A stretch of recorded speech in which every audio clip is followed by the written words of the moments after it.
All right, Zoo Crew, it's day 10 of 90. What's crazy is it's only been 10 days.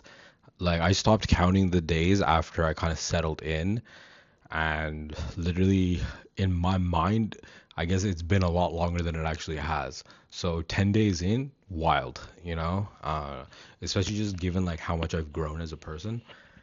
Uh, yeah, alhamdulillah for everything. It's been a crazy day, but crazy in a good way. And all of this was possible because I decided to stop letting fear control my life. And in the moment, I didn't realize this is what was going on, right? So let's backtrack a little bit. Yesterday, I went out to Sufa Lounge. Shout out to the homies at Sufa Lounge. It's like a private hookah lounge, right? But yeah, I got there. I had my laptop with me, and I was like, yeah, I'm gonna do some work. However, they just recently moved to a new location. So I was like hotspotting off my phone and I was like, nah, this is like not a good idea. Let me just pause this for a bit. Plus, I was only planning to be there for like an hour at the most, hour and a half. And I had a book with me and some notepads. So I started reading this book. Uh, I want to say probably like a month or two ago. So when me and Mina first broke up, I started reading this, and I read the intro, but I didn't read like chapter one or anything, right? So I didn't really get any like traction into the book. And last night, I guess I realized how stupid that was of me. So yesterday, I read quite a bit of this book. Very good book. Um, it's called Courage is Calling by Ryan Holiday. I suggest you all go and read this book, or at least listen to a summary of this book. It will change your life. I can guarantee it. And if it doesn't, you and me need to talk, and I would be very curious to hear why it didn't change your life, you know? So, the main kind of. So, they talk about a few different characters. Well, not characters, real life people. But for our circumstances, let's call them characters. One of them being Winston Churchill, another being Florence Nightingale. And the thing I guess that resonated with me was that she left this like very hi-fi type of life to go and be a nurse. And this is the thing. So that's like the condensed version. It's like quite a bit of a story. And it talks about this thing that's called like the call, right? So what is the call? It's essentially throughout your life you'll have these moments where you can feel like your destiny or the universe is telling you like you hear it knocking on your door and you got to open the door, right? And most people don't do that. So it was explaining like how she didn't do this. Like the call came for her many times and she didn't answer the call, right? And that resonated with me because the calls come for me many, many times. Like almost every year, the call comes for me, and I never like answered the call. And it was fear of the unknown, fear of disappointing my parents, fear of being a failure, and fear literally just kept me from living my life. And yeah, so which is crazy because like why was I so worried about disappointing my parents? Like they will never understand me anyways, and I know what I'm capable of. So it's like I should have just gone and lived my own life from the beginning. But it's a moot point at this like by now. Like I'm living my own life. Like I don't give a shit what they say anymore. That sounds harsh, but like it is what it is, at least for the time being. And the reason I'm like so adamant on this is that it took losing Mina for me to actually like have the courage to go and face my fears and like grow. And like alhamdulillah, I've grown a lot as a person, and like I'm super super thankful for this like blessing in my life. Literally a blessing. uh Literally the person who gave me this book, and my dumbass waited so long to read it. Oh my days. But Yeah, I guess the reason I'm enjoying this book is first of all like this whole part about the call. So like I guess now I'm like when the call comes, like I'm gonna be ready. And it talks about how most of the good in the world comes from people who had the courage to like do something. And a lot of people, like even if something wrong is going on, like they see some kind of evil going on, they won't step in or like stop it because they think, oh, like I'm not a hero, somebody else will do it, you know? And like courage isn't just for heroes, like courage is for everyone. And that's I think what the world is missing right now is courageous people. And I think that's why this whole like straw hat pirate like revolution is going on right now, like where all of these different countries, like you have the youth overthrowing governments and like flying the straw hat flag, right? uh which is crazy, but it kind of all ties into this, you know, where people are having the courage to like stand up for what's right and like what's good and like fight against corruption, etc. But yeah, I mean, the main thing is, I guess the thing that clicked for me about this whole like concept of like facing your fears is the way they break down that it's okay to be scared, but it's not okay to be afraid, right? So scared is like it's a feeling or like an emotion, right? So if you're walking and then there's a loud bang or something and you get startled, like now you're scared, right? It doesn't mean you're afraid. It just means you're scared. And once somebody explains to you like what happened, you're not really scared anymore, right? And like one of the examples they use is how before science could explain thunder, people would get like terrified, like, oh, what the hell is that sound, you know? And then like this one dude came with two rocks and like started smashing them together, and you would hear like boom, boom, boom. And he's like, this is the same thing, right? Somebody's just smashing the clouds together. And I mean, it's kind of what it is, but so once people like understood what the sound was, they weren't really scared of the sound anymore, right? And whereas like being afraid means that you're letting your fear of the unknown or like these internalized kind of thoughts or beliefs that you have prevent you from doing something, right? So in my case, I was afraid to like be on my own because I was told for my whole life like I wouldn't be able to survive like without my parents, and like I'm nothing without them. And that's what I guess kept me under their thumb for so long. And I guess the other part of it was like really like if I just was cool being like subservient and like living under their control and letting them like decide how my life plays out until they die, I would have lived a very comfortable life. And even after they died, like I would have had a very comfortable life. Like wouldn't have had to work. I wouldn't have had to worry about anything in terms of like money or like finances. But that's not a life. Like I wasn't living a life, you know. I was just kind of existing, and it was like a garbage existence at that, you know. Like people see all of like this image that I created or like this persona, and they think, oh, that's the guy, that's him, you know. And like it's all fake, like fucking even like the Instagram shit, like because so this is the thing, right? Money is a cheat code. Like you can see behind the scenes, like you can see behind the curtains. Everybody wants to like get access to you because like they're looking to get something from you. But like on the flip side, like also it condenses timelines, right? So you can buy people's time, um and like you just have a lot more access to information and stuff, right? So it's hard to explain, but it's essentially like a cheat code. And I guess that really fucked me up because I was living life with a cheat code on, and now that I'm like in the real game without the cheat code, I'm like, oh, what the fuck, you know? And I'm like, it's tough because like I gotta undo 33 years of like programming, you know? But I wouldn't have it any other way, really, because now I feel like for the first time in a long time I'm alive. Because like I ran away from home in 2013, like I I've been trying to get out of this situation for the longest time, to the point where like they literally told me like if you want to move out, like you're not moving out in the city because people will be like, oh, like look how bad his parents are, like he didn't want to live with them, to like he's living on his own in the city, to the point where like I literally had to move to Winnipeg, right? And like then my whole life literally imploded. And I guess that's another thing I'm realizing as I'm saying this.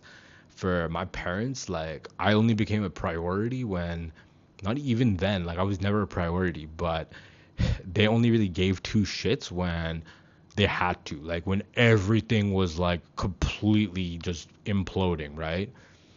Um, Even now, like, and I'm realizing now it's because it was about control, right? So, yeah, I mean, it's crazy to look back at how much I let fear control me. Even today, right? Like, I had a great day, very great day, and I caught myself so many times with like this old patterns and like operating system kicking in, and I let it take over like once, and like luckily I caught it within like 10 minutes, but like that could have really derailed my whole day and potentially like the rest of my life, you know?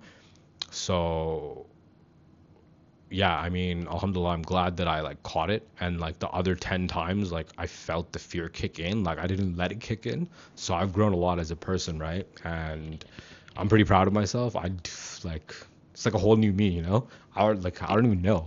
It's crazy.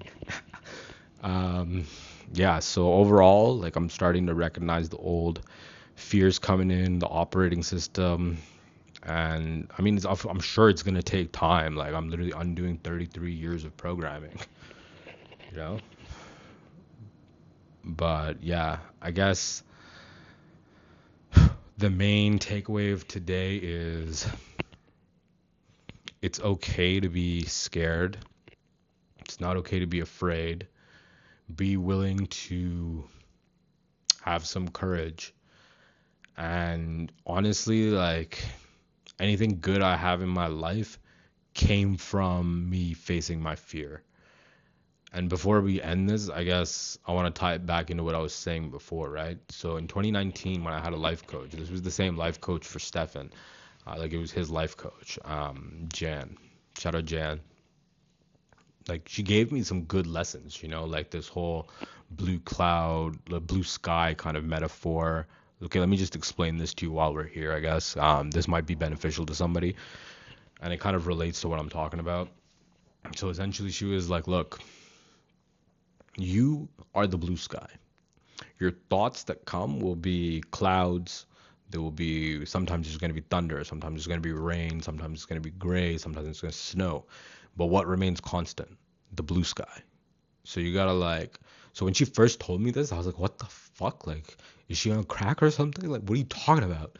You know?" And then like a couple weeks later, I went through something, and then it clicked, and I was like, "Oh, this is what she meant," you know? And like essentially the whole point was like, there's gonna be emotions, there's gonna be ups, there's gonna be downs, and you gotta remember that you as a person are the blue sky, right? All of these thoughts, like, they're not you, right? Whatever you're thinking, it's not you. You're a person having that thought, right?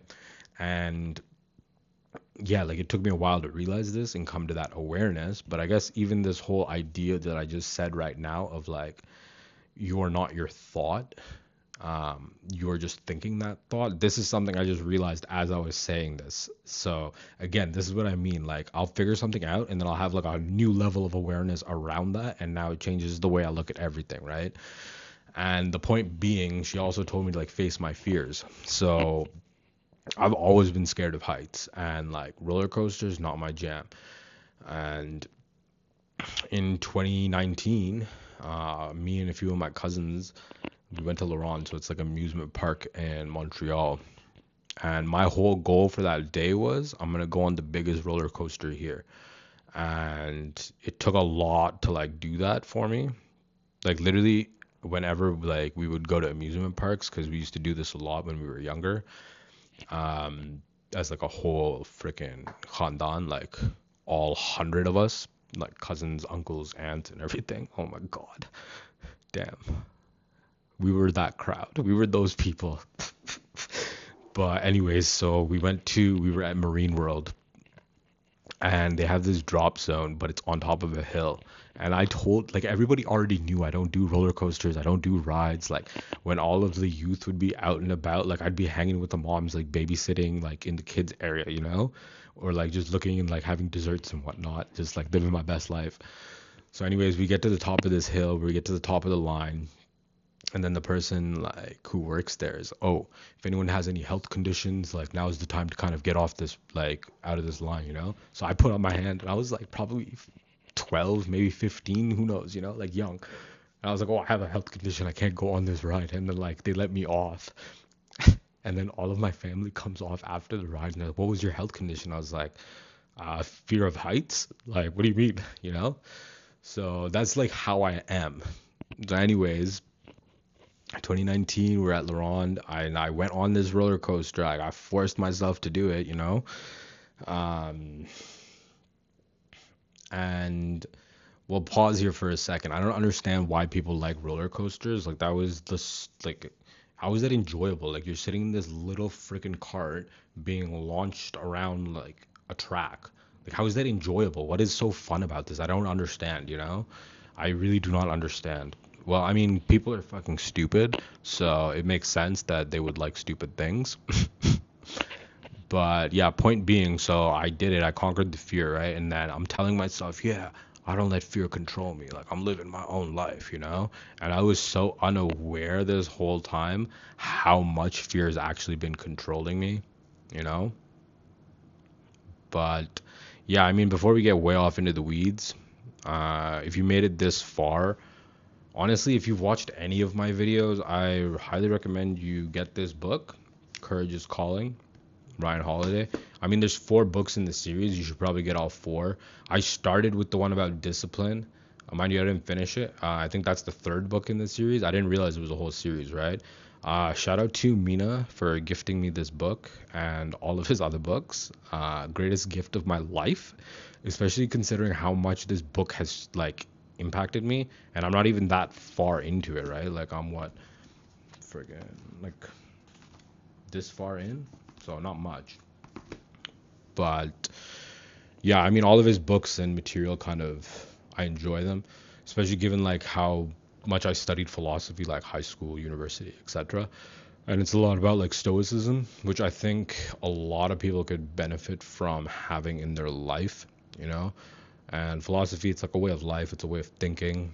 And I think it's kind of ties into even religion, right? Like all of these, I think, yeah, I think to be honest, a lot of the world would be a better place if people were forced to study philosophy, right? Uh, it's essentially like you can't give somebody a car who doesn't have a driver's license, right? Meanwhile, we have all of these people walking around making decisions for people and like teaching people, but they don't even know how to think. Most people don't know how to think. And anyone who does understand critical thinking or like has taken any kind of like one philosophy course will know what I'm saying, right? Most people do not know how to think. They're just zombies and like being brainwashed and controlled, and they don't even realize it. And the crazy part is, even the ones who are aware of this are still being controlled in a different way, probably, right? Like myself, I had no idea I was being controlled by my parents, and like I didn't realize to the extent they were controlling me for my whole life. Um, and I like to think I'm a very critical thinker. Like I'm always questioning shit. Like that people tell me, that I tell myself, that like I read or I see, you know? So it's becoming a very scary world, to be honest. And yeah, hopefully we'll see some more people embrace courage, you know? And I guess that's what this whole kind of journey that I'm on now is about. It's about me finding my courage, facing my fears, stepping into my shoes, reaching my potential. And it's scary. I guess it's scary when you know you have a lot of potential. And then I guess that's what kind of led me to being depressed, is because like I know what I'm capable of, and then like why haven't I achieved it? But well, I mean, I know why. It's just I had a very fucking comfortable life and I had nothing to worry about. And like as much as I have like a ton of ambition and like money, none of these things motivated me, you know? Like status, that motivated me. And that was purely for validation, right? Because I wanted to feel like cool or popular, or like people wanted to be my friend. Now I've just realized like I don't like people to begin with. Like, why do I want their validation? Why do I give a fuck? Like, most people are not worth spending time with. It's like talking to a fucking wall, you know? And I guess somewhere along the way I forgot that. Um, and like I went from being like very picky with who I let close to me to just being like desperate for like anybody's validation, right? I wonder what caused that actually, now that I'm thinking about it. This is something I'm gonna have to reflect on. This is interesting. I didn't even think about this until now. Very interesting. Hmm. But yeah, I mean, before we turn into like a friggin' 2 hour long session of me just kind of talking and well, I mean, I guess I could do that at some point. It would need to be way more structured and like set up like a podcast, you know? But yeah, this is day 10 of 90, which I find still shocking. I'm thinking I'm like almost 30 days in. I'm very much excited to see how the 90 days plays out. So, Zoo Crew, I appreciate you if you made it to the end of this video and if you've watched any of my other videos. And yeah, I hope I've inspired you to face your fears and have some courage in life, you know? And we'll end it on this. Today was probably one of the best days of my life. And not even like in like a peaceful, calm way, you know? Like I'm very content and I'm just like, nice. It was a good day, you know? It's not like I'm very like, hoo hoo, like super like celebration or whatever, you know? I'm not gonna get into too much details now about like everything that happened today, just because like I don't want to block my own blessings, and I want to see how this like unfolds naturally, you know. But yeah, that's day 10 of 90. We'll see you guys tomorrow. Peace out, Zoo Crew.